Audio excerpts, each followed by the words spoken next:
Dear students, NMR spectroscopy की इस presentation में हम मॉलिक्यूलर स्ट्रक्चर का इफेक्ट देखेंगे सिग्नल्स पे।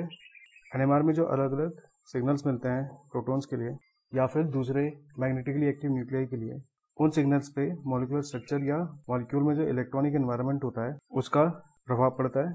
इस प्रेजेंटेशन में हम डिटेल में वो प्रभाव देखने जा रहे हैं। पिछली प्रेजेंटेशन में हमने मैग्नेटिकली एक्टिव न्यूक्लियाई के बारे में पढ़ा था।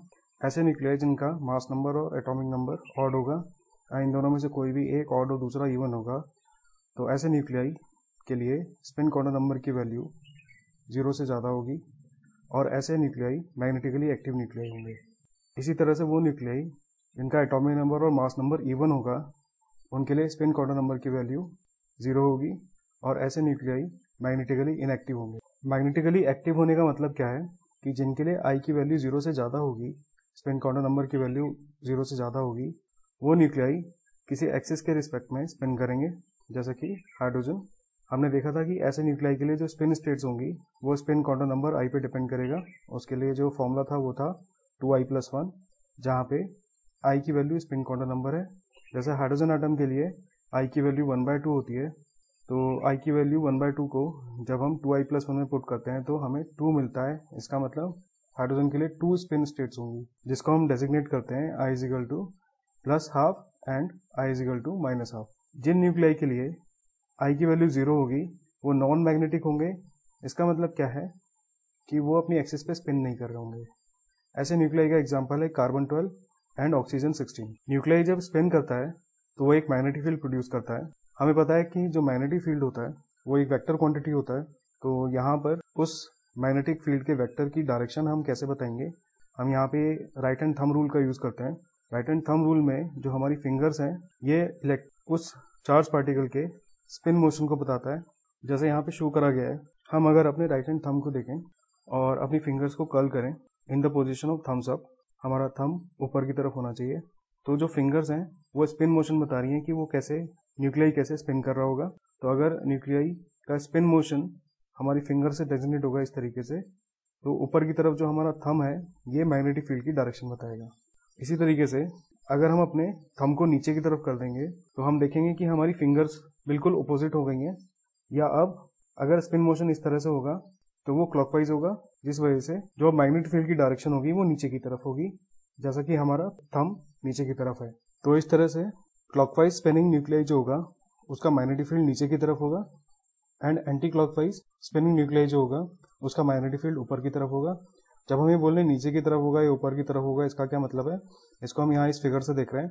इसे यहाँ पे न्यूक्लियाई एंटी क्लॉकवाइज स्पिन कर रहा है, तो मैग्नेटिक फील्ड ऊपर की तरफ मतलब ये है कि इस मैग्नेट का न्यूक्लियाई के स्पिन मोशन की वजह से जो मैग्नेटिक फील्ड प्रोड्यूस हो रहा है उसका नॉर्थ पोल ऊपर की तरफ होगा और साउथ पोल नीचे की तरफ होगा। ऐसा इसलिए क्योंकि किसी बार मैग्नेट में जो मैग्नेटिक फील्ड होता है वो साउथ से नॉर्थ डायरेक्शन में होता है।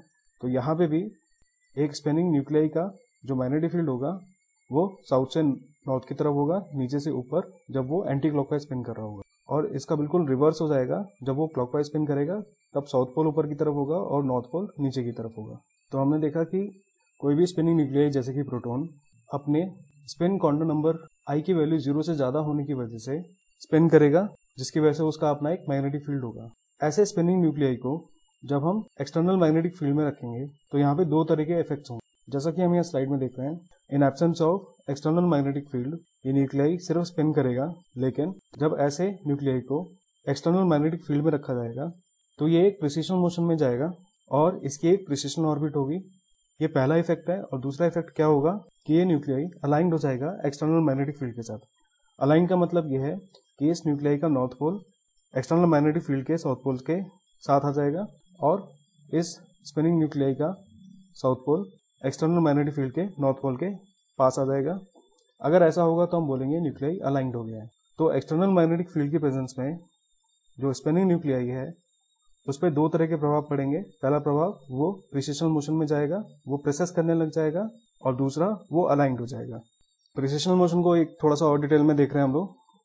हमने स्पिनिंग टॉप यानी लट्टू को मूव करते हुए देखा है।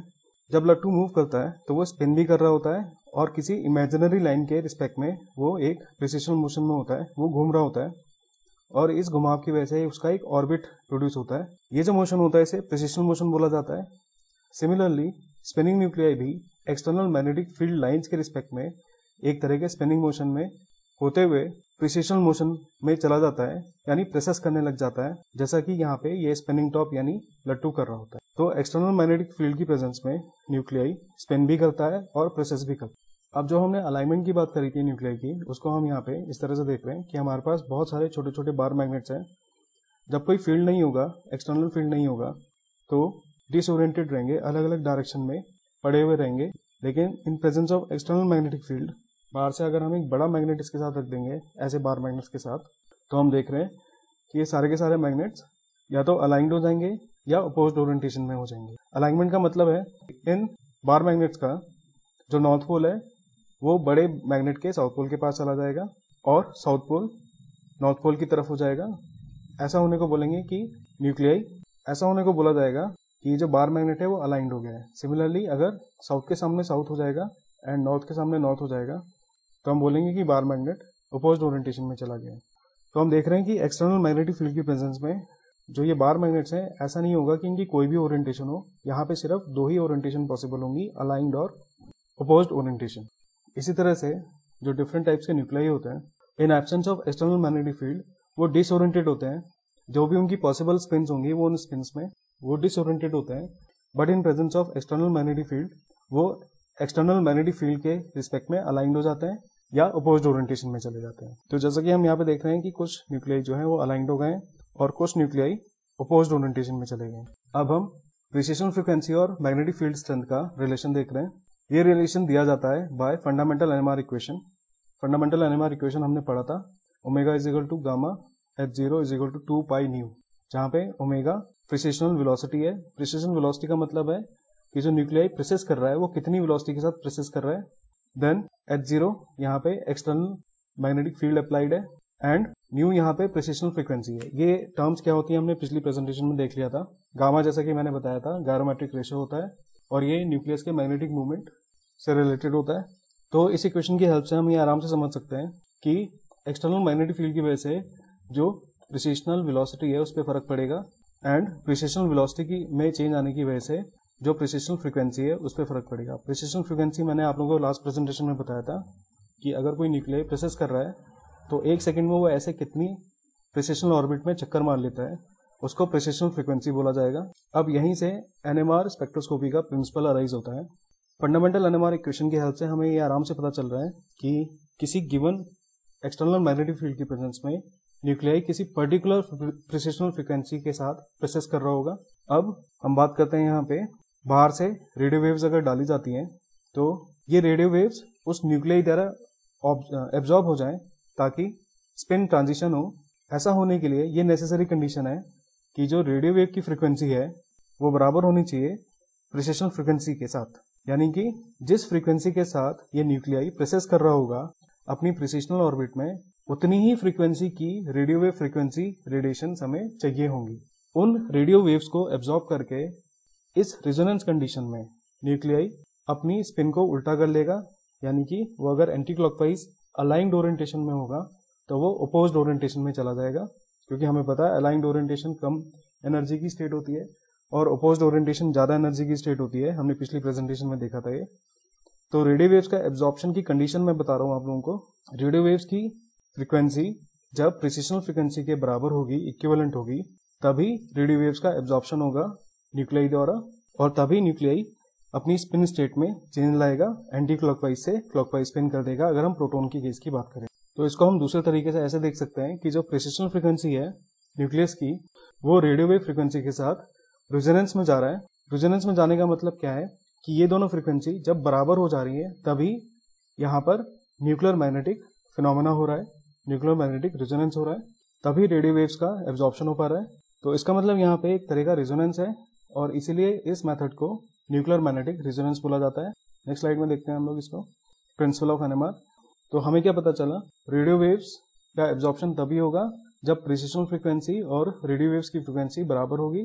तो अगर ऐसा होगा तो हम बोलेंगे प्रिसेसिंग न्यूक्लियाई और रेडियो वेव्स रेजोनेंस में है और इसीलिए इस मेथड को न्यूक्लियर मैग्नेटिक रेजोनेंस बोला जाएगा और रेडियो फ्रीक्वेंसी को एब्जॉर्ब करके न्यूक्लियाई के स्पिन में इन्वर्जन हो जाएगा, या हम बोलेंगे स्पिन ट्रांजिशन हो जाएगा। अगर हम प्रोटॉन पर्टिकुलर का केस देखें तो जो मोर स्टेबल अलाइंड स्टेट है, जिसको हम i = -1/2 से प्रेजेंट करते हैं, जैसा कि इस स्लाइड में हम देख रहे हैं। ज़्यादा फेवरेबल या ज़्यादा स्टेबल अलाइंड स्टेट है। अलाइंड स्टेट कौन सी होगी, जो मैंने बताया था अभी, जिसमें i की वैल्यू -1/2 होगा, यानी एंटी क्लॉकवाइज स्पिन होगा। तब इस न्यूक्लियाई का magnetic field external magnetic field के अलाइंड हो जाएगा, और जब इसकी प्रिसीजन फ्रीक्वेंसी बाहर से आने वाली रेडियो वेव की फ्रीक्वेंसी के बराबर हो जाएगी, तो ये स्पिन इन्वर्जन में जाएगा to a less favourable clockwise orientation, जिसमें लेस फेवरेबल क्लॉकवाइज स्पिन में, जो कि ओपोज्ड ओरिएंटेशन में होगा with respect to external magnetic field. Oppose का मतलब क्लॉकवाइज में जो मैग्नेटिक फील्ड होगा वो अपोजिट होगा to the direction of external magnetic field. अब हम बात कर रहे हैं यहाँ पे स्ट्रक्चर और सिग्नल्स की। तो स्ट्रक्चर का इफेक्ट सिग्नल्स पे क्या पड़ता है, इसको हम कोरिलेट करते हैं शील्डिंग और डीशील्डिंग से। तो जैसे कोई मॉलिकुलर स्ट्रक्चर की हम बात करें, एक सिंपल हमने कोई कंपाउंड लिया है यहाँ पे, तो शील्डिंग और डीशील्डिंग के कंसेप्ट को समझने के लिए हमने यहाँ पे एक कंपाउंड लिया है। इस कंपाउंड में हम एक पर्टिकुलर प्रोटोन को शो कर रहे हैं। यहाँ पे जो पर्टिकुलर प्रोटोन है ये किसी कार्बन से जुड़ा है, और वो कार्बन एटम दूसरे एटम से जुड़ा हुआ है। तो इसी तरह से यहाँ पर बहुत सारे एटम्स हैं, और एटम्स के बीच में बहुत सारे इलेक्ट्रॉन्स हैं। शील्डिंग डीशील्डिंग कंसेप्ट को समझने के लिए यहाँ पे हमें जो बॉन्ड्स हैं उनको कंसिडर करना चाहिए। इनफैक्ट बॉन्ड्स में जो इलेक्ट्रॉन्स हैं और इलेक्ट्रॉन डेंसिटी क्या है वो हमें पता होना चाहिए। तो यहाँ पे हम सिंपली इसको इस तरह से प्रेजेंट कर सकते हैं कि से कोई सेलेक्टिव प्रोटोन है, तो उसकी विसिनिटी में जो इलेक्ट्रॉन्स होंगे, उसकी सराउंडिंग में जो इलेक्ट्रॉन्स होंगे, उन पर भी एक्सटर्नल मैग्नेटिक फील्ड का प्रभाव पड़ता है। जैसा कि प्रोटोन पे प्रभाव पड़ रहा था, वो अलाइंड या अपोज्ड ओरिएंटेशन में चला जा रहा था, इलेक्ट्रॉन्स पे भी प्रभाव पड़ता है। और इन जनरल क्या होता है, इलेक्ट्रॉन्स सर्कुलेट करने लगते हैं, इस तरह से सर्कुलेट करते हैं कि इलेक्ट्रॉन्स की वजह से जो मैग्नेटिक फील्ड प्रोड्यूस हो रहा है उसकी डायरेक्शन अपोजिट हो जाती है with respect to external magnetic field. जब भी ऐसा होगा तो हम बोलेंगे शील्डिंग हो रहा है।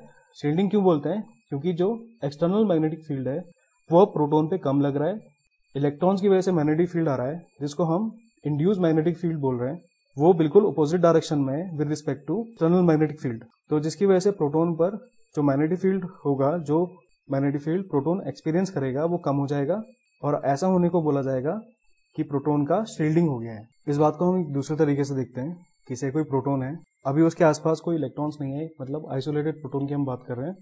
तो जब कोई सराउंडिंग इलेक्ट्रॉन्स उसके आसपास नहीं होंगे तो उस पर कोई इंड्यूस मैग्नेटिक फील्ड नहीं पड़ेगा, इलेक्ट्रॉन्स की वजह से कोई मैग्नेटिक फील्ड नहीं पड़ेगा।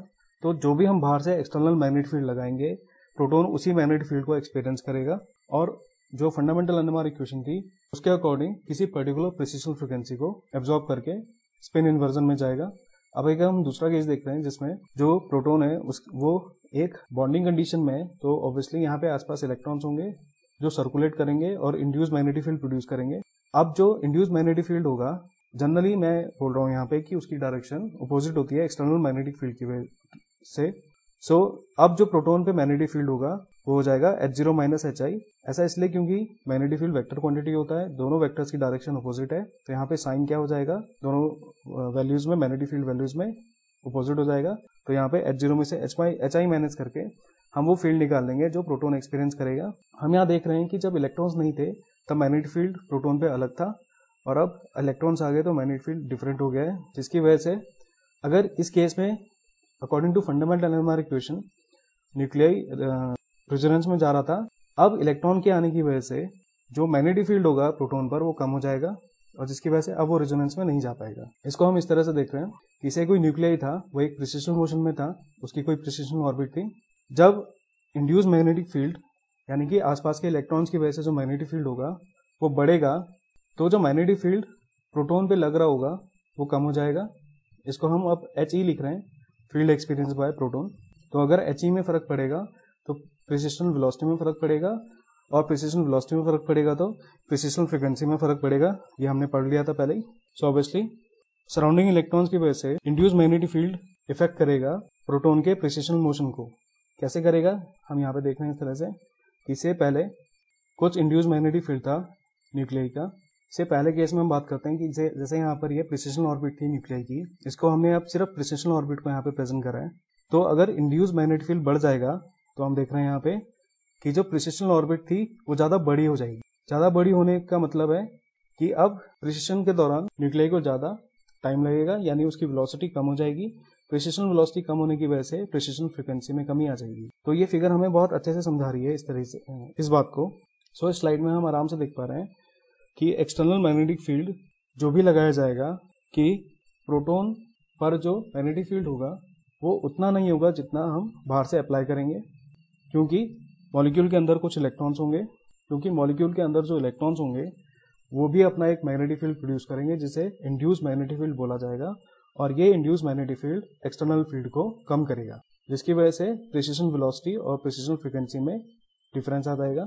अब यहाँ पर प्रिसिशन वेलोसिटी को या फ्रीक्वेंसी को पहले जैसी वैल्यू पे लाने के लिए हमें एक्सटर्नल मैग्नेटिक फील्ड को चेंज करना पड़ेगा, यानी कि बाहर के मैग्नेटिक फील्ड को बढ़ाना पड़ेगा।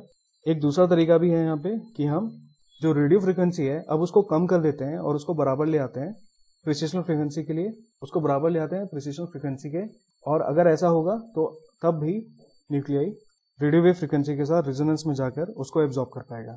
तो रेजोनेंस में लाने के लिए यहाँ पर दो कंडीशंस हैं, आप मैग्नेटिक फील्ड में चेंज करें या फिर रेडियो फ्रीक्वेंसी को चेंज करें। अगर आप मैग्नेटिक फील्ड को चेंज करेंगे तो बोला जाएगा मैग्नेटिक स्कैनिंग, अगर आप रेडियो फ्रीक्वेंसी को चेंज करेंगे तो बोला जाएगा radio frequency scanning. In general magnetic field में चेंज लाया जाता है, इसलिए जनरली मैग्नेटिक फील्ड स्कैनिंग करा जाता है इन NMR स्पेक्ट्रोस्कोपी।